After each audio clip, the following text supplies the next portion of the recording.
gusto mong maibalik sa Maynila now that you are back in Manila? Well, one thing is for sure, no, yung MBN pa rin, no, we will continue that. The minimum basic needs, housing, education, Okay. healthcare, and Okay. jobs. No, yun yung medyo magastos na portion ng paggugobyerno. Yung konti ang gastos pero maraming oras na gugugulin, siguro yung talagang dinidemand ng tao ngayon. Yung kadugyutan ng Maynila, it has to be confronted. Sabi ko nga, ayan nyo, mga batang Maynila, yung sinabi ko sa kampanya, lilinisin natin ulit ang Maynila at magiging, pilitin natin maging maaliwalas muli ang Maynila.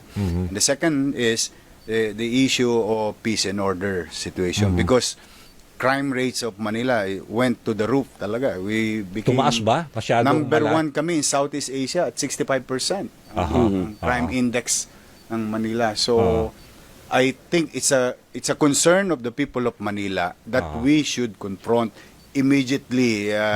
May awa ang Diyos pag assume natin sa June 30 we'll try to keep the ball rolling agad. Start na kagad hanggat maaari. With the help also, of course, of our City Hall employees. We need their help.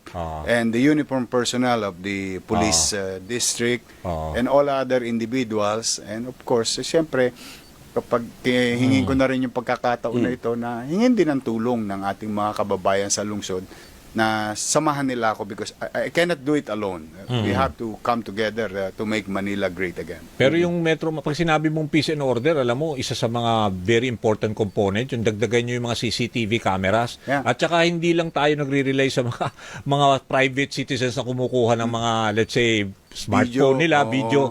Pag meron CCTV cameras, lalo na kung nandun sa mga barangay na mga, let's say, hotspot, di ba, na laging may potential na mga... Nung time ko, we deploy about 200 plus cameras in the city of Manila. That's why I really don't know why I don't know if is it being utilized.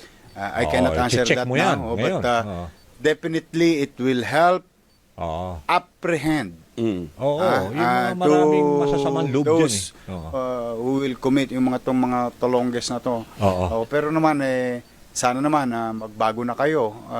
Pabalik na tayo. It's either warning ba? Warning? it's either magbago na kayo o magbago na rin kayo ng address. Because I think the people of Manila deserves better things from their government. Marami bang yung drug problem sa Ay, Maynila? dumami talaga. Dumami rin? Dumami. Maraming lumakas ang loob. Okay. Maraming lumakas ang loob. So, magbago na rin sila ng bisyo. Okay. Because we will not tolerate anything that will harm the citizen or the people of Manila. It is morally and technically our obligation to be of service to the people. Yun naman talaga ang basic concept ng pamamahala.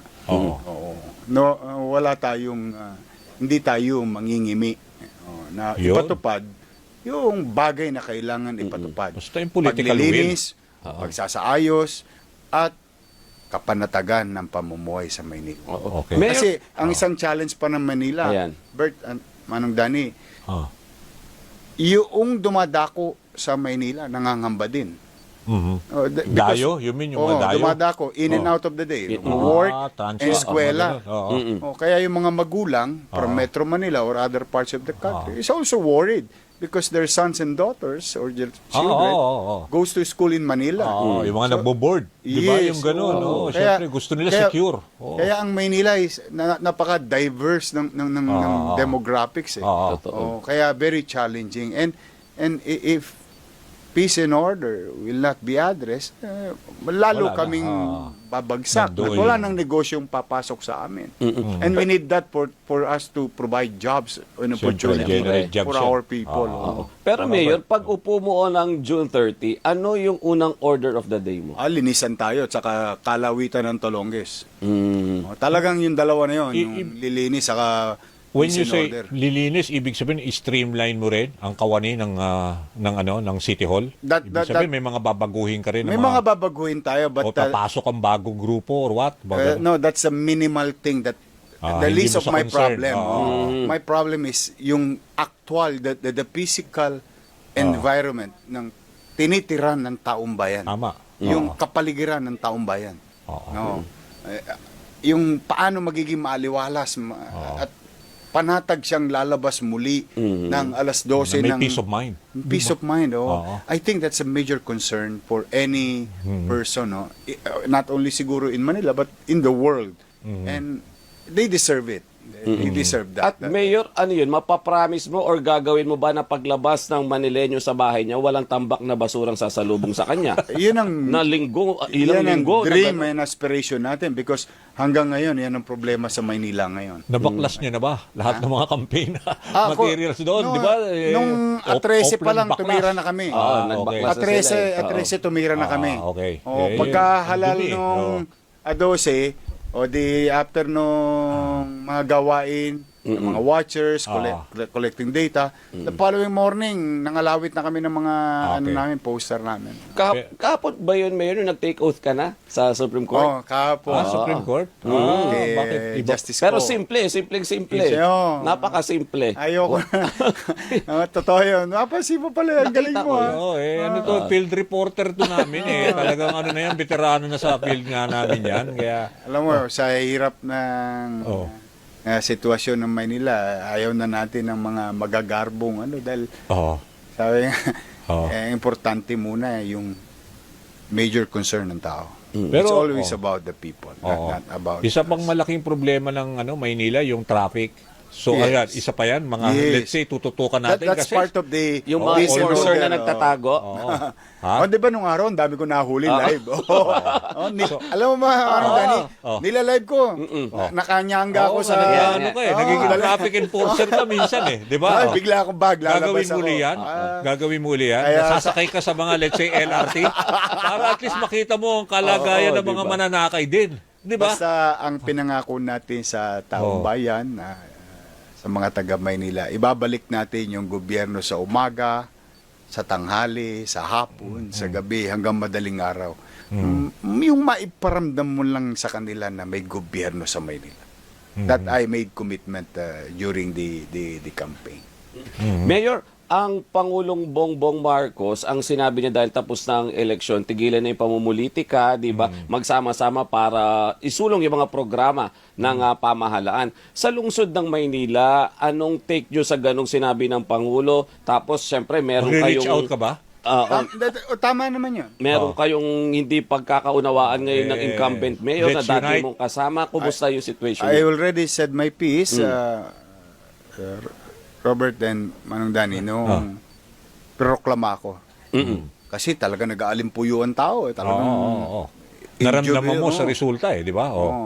Sabi ko, kakot, humupa na ang damdamin, pahupain nyo na ang damdamin ninyo. Let's start healing each other. And Nag-extend we have ka to ng come hand. together. You extended the hand. Sinabi ko kaagad yun. During exactly when I got proclaimed. Okay. A second before, after ako i-proclaim yun na kagad ang sinuggest ko na sa taong bayan, magbati-bati na kami. And with that statement by the President, I think it's good for everyone. Pati mga LGUs, subscribe to that. Para na ganun. tayo? Humupa na. Tayo na lamang.